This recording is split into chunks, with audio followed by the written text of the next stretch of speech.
My friends, four facts in the last few hours. Iran announced that it has closed the Strait of Hormuz again. The United States Central Command responded that the strait is open and that ship traffic has even increased today. Five Israeli soldiers fell in Hezbollah attacks this weekend, four on Friday and another one today. And the Israeli army retaliated in southern Lebanon. And the American Vice President Vance has already taken off for Switzerland to start the negotiations that begin tomorrow. All of this on the same day. So let's start here to see who is telling the truth about the Strait of Hormuz, the Ayatollah's regime or the White House. Stay with me and I'll give you the numbers from both sides, straight from Israel, right from where everything is happening. But before we start, I just want to remind the friends and followers of the channel not to forget to vote here on iBest, okay? I'll leave the link pinned in the comments, in the first comment after this live. I forgot to put it here in the comments now, but at the end of the live, the link will be pinned. So you don't forget, that's why I'm here to remind you. Guys, there's a lot of important stuff in this live. Don't go anywhere because Lebanon has really become a serious problem for the American side, which surrendered to Iran and wants to make a deal no matter what. Lebanon has really become a serious problem. You're about to understand all of this. And before that, I also need to mention a term that everyone here already knows, especially those who've been following the channel for a while. It's called the fog of war. Today, Iran and the United States claim the opposite about the same Strait of Hormuz. Your job is not to believe the first headline and even less just the title, okay? Because there are two important things here. It's about weighing both sides, based on what each piece of evidence shows. Let's get to the facts. Starting with the most serious, the High Military Command of Iran, through state media, declared today that the Strait of Hormuz is closed. The Revolutionary Guard Navy warned ships not to approach because they could be attacked. And the regime called this the first step because there could still be another phase after this. Look at what they said, quote, "The strait is closed to vessel traffic. This is the first step in response to the enemy's breach of commitment. If the aggression continues, new steps are already planned." He's referring here, folks, end quote, to Lebanon, okay? If it continues, we will take new steps. We're talking directly about Lebanon here. But there's also some fine print in the statement itself, which of course the media won't show you. But there's some really tiny writing there that a lot of people end up missing. That's why I say you have to read carefully, folks. You have to read everything to the end. If you start reading, finish it, okay? If you got the wrong translation, just skip it and don't even read it. It's not worth it. Because when you read the Revolutionary Guard's text calmly, this isn't a blockade of the whole world. We need to make this very clear because it's very clear in the statement. They talk about blocking vessels linked to Israel and Israel's supporters, meaning American and Israeli vessels or companies connected to Israel.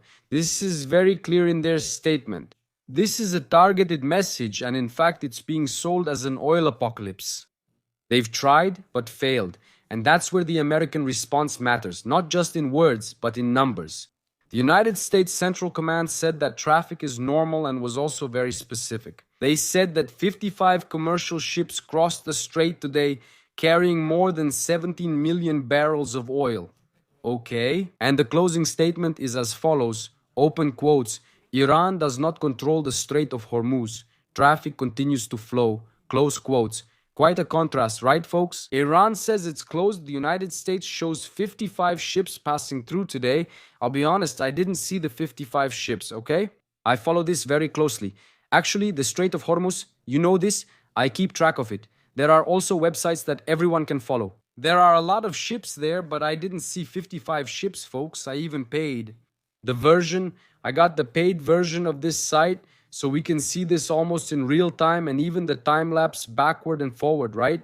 To see if anything passed by there and I didn't see it, okay?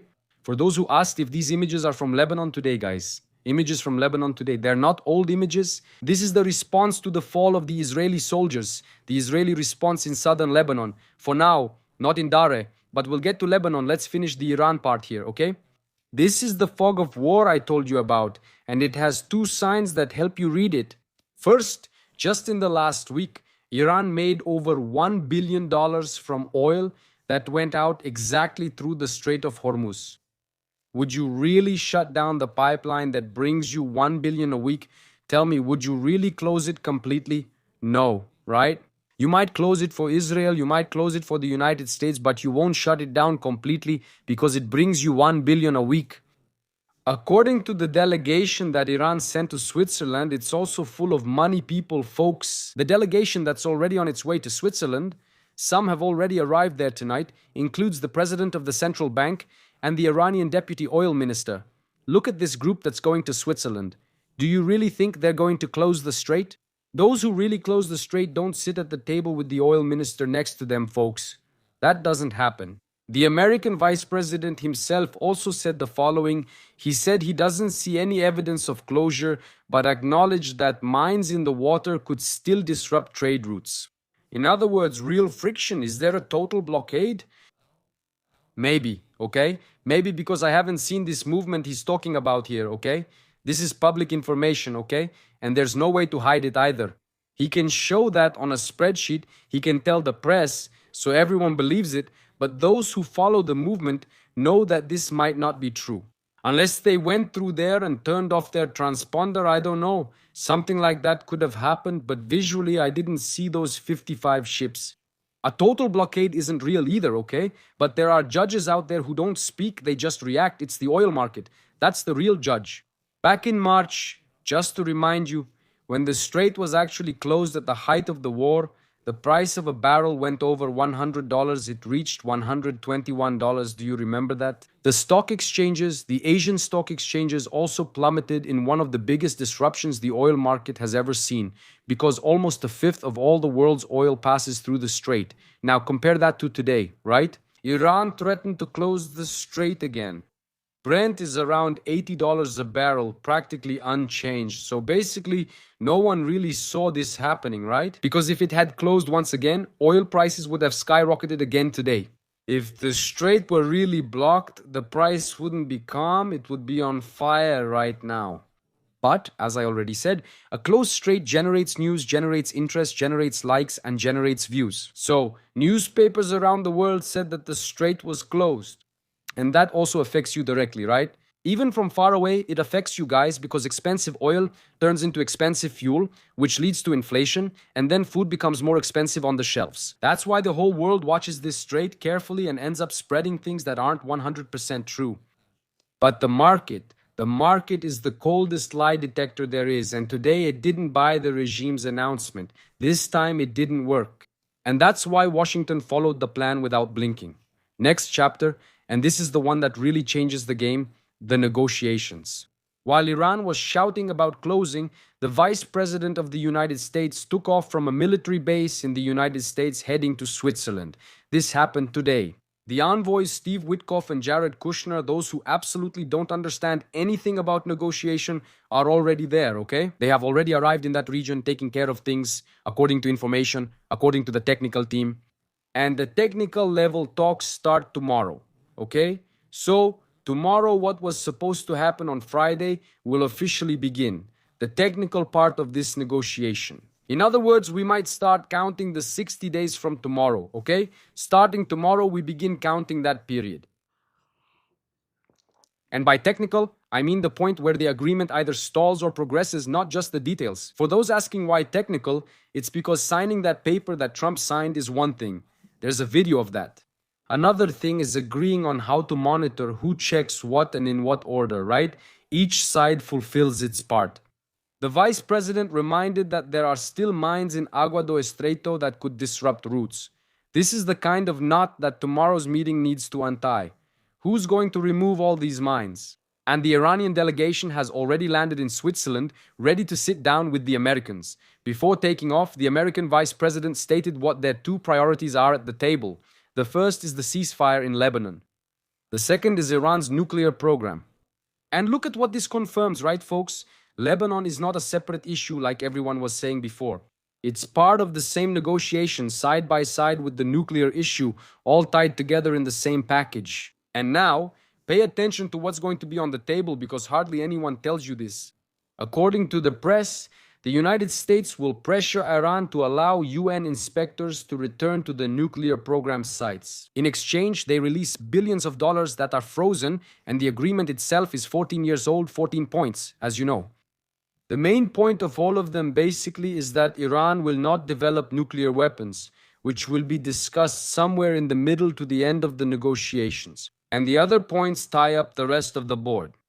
The reopening of Hormuz to commercial navigation, the pause in military operations in Lebanon, which is already happening now, according to information from the army, they ordered a pause in operations there, not a withdrawal, just a pause in operations. Of course, everything will depend on whether Hezbollah fires at Israel again or not. But for now, there's a pause in operations over there. That was the information that just came out here on Israel's side, okay? Local time, for those who asked, it's 1:26 in the morning, folks. And respect for Lebanese sovereignty. What exactly does that mean isn't very clear, right? But to me, it's as clear as day that it means getting out of Lebanon. In other words, it's not just a two-party negotiation. There's a ring of mediators around it. The Prime Minister of Qatar arrived in Switzerland on Friday to help facilitate the talks. And Pakistan, Saudi Arabia, and Turkey are also involved in the same mediation effort. And there's also another parallel track, which I haven't talked much about, where mediators of this same conflict are also expected to meet in Egypt this Sunday. In other words, half of the Middle East is involved in keeping this agreement in place, and each one has its own reason and its own interest. Turkey and Egypt want stability because a prolonged conflict disrupts the economy of the entire region. Pakistan acts as a bridge to the Muslim world, and Qatar wants to appear once again as the mediator who stitches together peace in the Middle East. At least they want to look like that, right? They gave Trump a big gift, they gave Trump a plane anyway. That's not a bribe, it's fine, they can give Trump a plane. I keep imagining if it were Netanyahu who had received that Boeing from Qatar. Imagine Netanyahu getting a Boeing from Qatar. He would have been arrested a long time ago, right, guys? Because it's Trump, anything goes. Come on, guys. No one there is acting out of charity. Remember, everyone protects their own border and influence in the region. And look at the detail that reveals the skepticism of the Iranians themselves. When they announced today's trip, Iran's state media already warned that not much is expected from the meeting. That means the side that's going to negotiate is already lowering its own expectations before even sitting at the table. And a senior advisor to Iran's supreme leader left the economic message hanging in the air. Quote, Americans understand very well the language of economics and cost benefit. As long as the agreement remains only on paper and is not implemented, the flow of energy from the Middle East will also remain blocked. End quote. Iran is saying here that the region's oil is being held hostage to the implementation of the agreement. It's economic blackmail disguised as an observation. In the middle of this, Trump got involved in the Strait issue in his own way. Today he announced that no transit fees will be charged in the Strait during the 60 days of the ceasefire. That's not new. They already said nothing will be charged for those 60 days. And he went on to say the following. He warned that if there are any charges, they will be by the United States and in the name of the United States. Look at how he's positioning himself, guys. There will be no fees in the Strait during those 60 days nor afterwards unless they are imposed. And imposed by the United States if the agreement is not completed as payment for the services we provide as the guardian angel of the Middle Eastern countries. End quote. That's Trump speaking, folks. That's Trump speaking. Trump is saying that the one guaranteeing passage through that strait is me, not Iran. And then there was a quick response from the other side, right? And it didn't come from just anyone. It came from a member of the Iranian delegation who replied in a single line. He took Trump's post, reposted it, and wrote on top, there will be a fee and that's final. In other words, after 60 days, whoever wants to go through will have to pay. Okay? And he said it's final. This was approved in Iran a long time ago, and Trump is telling his audience as if he had really won this whole Strait of Hormuz situation. But there are more points where both sides claim the opposite, right? On the same day, Trump says there won't be attacks, but this one says there will be. The Iranian says the strait is closed, the other says the strait is open. I think up to this point, guys, this video has already earned your like. And if you're not subscribed yet, subscribe and turn on the notification bell because a situation like this changes in minutes, not days. So, returning to the agreement, it brings not just promises but also money. The United States and Qatar are preparing to release about $6 billion that were frozen. In theory, this money will be used for food in Iran, medicine, and humanitarian goods. or food? Food, in general, food. Food and medicine. But four high-level Iranian sources describe that the ones best positioned to get their hands on this money that will be released in Qatar, the Revolutionary Guard. The same organization that threatens ships in the Strait of Hormuz is the one that profits the most if the sanctions are lifted. The hand that pulls the trigger is the same one that fills the cash register. And not everyone in the United States bought into this deal. Do you know who else spoke up, folks? Look who spoke up. Former President Barack Hussein Obama criticized the agreement and said that the United States could end up in a worse situation. Barack Obama is now criticizing Netanyahu. Obama finally made a statement, right? He also made a bad deal with Iran. Trump went there and cancelled it, and now Trump has signed something much worse than what Obama did. And the criticism from opponents of the deal is pretty much this: that releasing billions and easing sanctions. In the end, it strengthens the same regime that the United States spent months trying to overthrow.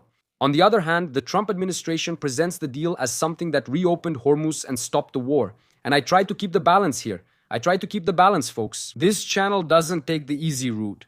Everyone there defends the interpretation that supports their own view. So, I gave you both sides here, and now it's up to you to decide which one is correct. Now let's go to my take on the situation. Again, focusing on today's developments, okay? Iran announces that it is closing the most important strait in the world, and the US Central Command shows 55 ships passing through on the same day. When one side shouts that it's closed and the other shows a spreadsheet of ships passing through, the first reaction is to side with Washington. But hold that reaction, because the American side has also been caught more than once saying things that didn't match reality on the ground at all. I'm not presenting either side as absolute truth. Iran also exaggerates this to appear strong internally, and the United States downplays it to protect the agreement. The real truth today lies somewhere in this murky middle, right? In the fog. Nobody knows anything, guys. The only thing we can say for sure is what we observe just by watching the ships on that website. They keep going, some pass by, but 55, 51... I don't know, guys. And oil prices are still calm. That's the real indicator. If oil starts to skyrocket, it's because something is really happening in the Strait. The rest from both sides is just talk, guys. And there's something that shows not even Iran itself is in sync. Pay attention to who says what within the regime. It was the military command, the Revolutionary Guard, who closed the strait, but it was the diplomats, the Ministry of Foreign Affairs, who went to Switzerland to negotiate. There are two voices in the same regime saying different things. One threatens, the other sits down to negotiate. And tomorrow we'll probably have a lot of information about this negotiation, press leaks. You know how it is, right? It's going to be a whole day of misinformation and information. This isn't a coordinated strategy like what happens in Iran. There's the Revolutionary Guard and the political wing, okay? It's a regime that can't even control its own narrative. And when Iran can't control its own narrative, it's not in control of the situation. This, folks, isn't a comfortable situation for either side. To understand the magnitude of what's at stake, you need to know why this regime matters so much. Iran is China's main partner in the Middle East. You know that, right? It's the gateway to the corridor that Beijing wants to open all the way to Europe. A large part of Iranian oil goes to Chinese ports, in other words, to China, far from the reach of sanctions. In other words, as long as the current regime exists, China has cheap energy and a military ally established in the region. That's why weakening this regime has always been the real prize. And this is where my criticism comes in. Once again, this regime was cornered, lost its top leadership, lost momentum, lost credibility. It was time to squeeze a little more and they would fall, guys. They would fall. Just a little more pressure. And what did Trump do? The opposite, right, guys? He unfreezes billions of dollars, eases the sanctions, reopens the strait, throws a lifeline exactly to the regime that was drowning. This doesn't look like someone who's going to finish the job. It looks like someone who blinked first or messed up. The way things are on the table today, the United States has surrendered to the regime. Many people find it hard to accept, but that's the reality. There's no way to say anything different. That's what happened, okay? Maybe there's a bigger game, like I said, something longer that I can't see and no one in the world can see. Maybe there's something else, but what's written in the agreement today is relief for the enemy. And that's exactly why Israel can't rely on this document. Israel is important in this, guys. But it's also a partner, right? That just saw its ally retreat. And that's why Lebanon becomes the most sensitive point in this whole equation. If you just joined this live, guys, go ahead and hit the like button. It's really important for YouTube likes. When there are no likes, YouTube doesn't promote the video. So go ahead and smash that button. Keep giving lots of likes because it's good for the channel too. Look, guys, why has Lebanon become the most sensitive point in this equation? Because that's exactly where Iran is putting pressure right now. An Iranian source claims that Tehran wants more than just a ceasefire in Lebanon. That's not enough. It wants the complete withdrawal of Israeli troops from southern Lebanon before closing the final negotiation. In other words, within 60 days, Israel has to withdraw from southern Lebanon. Iran is using Lebanon as a bargaining chip on the table regarding the Strait. And US intelligence had already warned the White House that if Israel continues operations against Hezbollah, this could undermine the agreement with Iran. And there's also a structural point that explains the friction. Neither Israel nor Hezbollah, my friends, signed this agreement, okay? And Israel is not part of this agreement. Hezbollah wasn't involved. Only the United States and Iran were at the table. Still, the agreement requires pausing operations in Lebanon and respecting its sovereignty. In other words, they stitched together a pact that demands things from two sides that weren't even at the table. And there's the internal political weight. An American official said that Netanyahu's future in the next elections is tied to showing that he doesn't back down to Hezbollah. So stopping in Lebanon would be seen inside Israel as a defeat. I've already said this to everyone here in Israel. If we pull back from Lebanon once again, right, because it's not the first time we've entered Lebanon, once again, that would be a defeat, and a defeat for Netanyahu as well. So, put it all together. Iranian pressure, contradictions in the agreement, and internal politics. That's the pot that's boiling in Lebanon right now. I need to start with the cause, not the headline. On Friday, 4 Israeli soldiers were killed in a Hezbollah attack on a tank near the border. One of them was 21 years old, guys, so young, really young. And today, another soldier fell. There was another attack, a drone strike in the middle of the night with several missiles fired at troops in southern Lebanon. That happened during the ceasefire agreement. Remember that yesterday it was agreed there would be a ceasefire starting at 4 in the afternoon. And Israel didn't fire anything else, they stayed put. And that's why Hezbollah went there, took advantage, and fired at Israel, taking the life of another soldier. And Israel went there, these images are from today, and attacked Hezbollah targets in Lebanon once again in response to Hezbollah's attacks. Hezbollah. It was a sequence that triggered the Israeli response in the south. Whoever reverses the order of the facts reverses the blame. Because people are saying, Israel is attacking Lebanon once again, but they don't mention that it was Hezbollah who broke the ceasefire agreement once again. On the Israeli side, the count is clear, okay? According to a high-level political source, after an assessment by the chief of staff tonight, the order for a ceasefire in Lebanon was issued. In other words, those attacks have stopped once again. It was Israel itself that ordered its forces to hold fire this time. And in the previous 2 days, in response to Hezbollah's attacks, the Israeli army hit 300 targets belonging to the terrorist organization. And about 100 terrorists were taken out of operation. Look at that, folks, in 3 days. 100 terrorists. On the other side, Lebanon's numbers don't match either. The Lebanese state agency reports at least 5 dead in a southern city. Another count from the ground reports 1 dead and 8 injured. And the American press reports more than a dozen during the night. 3 different numbers for the same piece of the map on the same day. When the numbers don't add up, be suspicious of the source that has the most interest in inflating them. And the one who has the most interest in inflating, folks, at this moment here, is the United States itself. And the Israeli ambassador to the United States made the position clear, quote, "It was Hezbollah that violated the ceasefire, not Israel. Hezbollah is a terrorist organization. Iran uses its armed wing to extract concessions, and Israel has no territorial ambitions in Lebanon," end quote. We do not want to annex this territory to the map of Israel. There is no annexation of territory. I'll tell you the truth, unfortunately, okay? Because I'm starting to think there does need to be annexation, because that's the only way they understand. It's the only way. Diplomatically, American Secretary of State Marco Rubio urged Hezbollah's disarmament during talks with the Lebanese president. But today, Hezbollah has already responded directly saying no.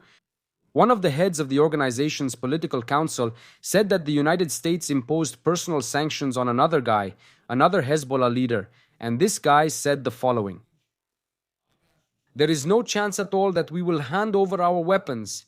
and Israel and the United States have failed in trying to take our weapons. End quote. And the same terrorist also gave a warning. He said that even if the actions stop and the withdrawal begins, someone is planning to act against the terrorist organization in a new way. Look at that, folks. What does he mean by that? Even if Israel withdraws, is someone already planning to act against Hezbollah? We're talking about Syria. Remember that Trump said he wanted or wants to use President Cholani to fight against Hezbollah? That's right. They are very aware of what's happening there, folks. But look at the deadlock. Marco Rubio calls for disarmament. Hezbollah says they won't hand over any weapons. And this deadlock will be on the table from June 23rd to 25th in Washington, with another round of negotiations between Israel and Lebanon. At the same time as negotiations are taking place in Geneva, Switzerland, there are also negotiations happening in Washington between Israel and Lebanon. Marco Rubio is traveling to the Gulf next week, visiting Kuwait, the Emirates, and Bahrain. And there's also an irony here that's worth noting. The Gulf countries, Iran's Arab neighbors, are the ones who fear the closure of the Strait of Hormuz the most, because their oil also passes through there. The Islamic world, as I've said before, is not monolithic.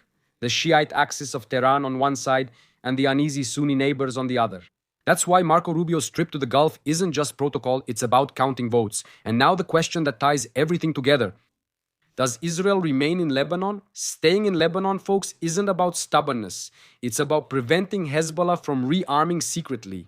And here you might be wondering, probably the leftists, right? But why doesn't Israel just leave Lebanon and put an end to this crisis? If the whole problem is Lebanon, then leave Lebanon. Give peace a chance, right? Give peace a chance and leave Lebanon. I'll answer you here, take a look. If Israel gives in to Iran now and leaves Lebanon because of the Strait of Hormuz threat, what message does Iran get from that? Remember that Iran is a terrorist organization. What message do they receive? That all they have to do is close the Strait of Hormuz for Israel to back down. And then, the next day, if that happens, what would stop Iran from threatening to close the Strait of Hormuz again? To demand that Israel leave the Gaza Strip, for example. Or to demand that Israel leave Judea and Samaria, which you know as the West Bank. Every time Israel gives in, it teaches the enemy that it's worth doing this and that it's possible. That's why in Lebanon, there's no way to give in. Not at all. Because the other side sees this retreat as weakness, and when they see weakness, they advance. An agreement, as I've said, is just paper. A fait accompli is reality on the ground. Let me be clear, this is just my interpretation. You weigh it, you decide, you form your own opinion, and leave here in the comments what you think about all this. Do you think Israel should really leave Lebanon? Should they leave Lebanon? Because if they do that, Iran has discovered the weapon, the secret. The magic trick, right? They close the Strait of Hormuz, and then the whole world pressures Israel to make some concession. Soon they'll say, everyone has to leave Israel, or else we'll close the Strait of Hormuz. Have you ever stopped to think about that? Have you ever stopped to think that this could be a reality? This could happen, folks. If we give in Lebanon, that's the next step. So, Sunday, today, right, here in Israel, it's already Sunday, the technical round in Switzerland, just to wrap up here, if the negotiations move forward, the noise about Hormuz cools down, if they stall, if the strait gets blocked, the pressure comes back again. And from June 23 to 25, the Israel and Lebanon round in Washington, and the 60-day agreement clock, which is the real deadline that matters. So, before that, there are 3 scenarios for you to keep in mind, folks. Scenario 1 is what's going to happen tomorrow. Scenario 2 is what's going to happen between Israel and Lebanon.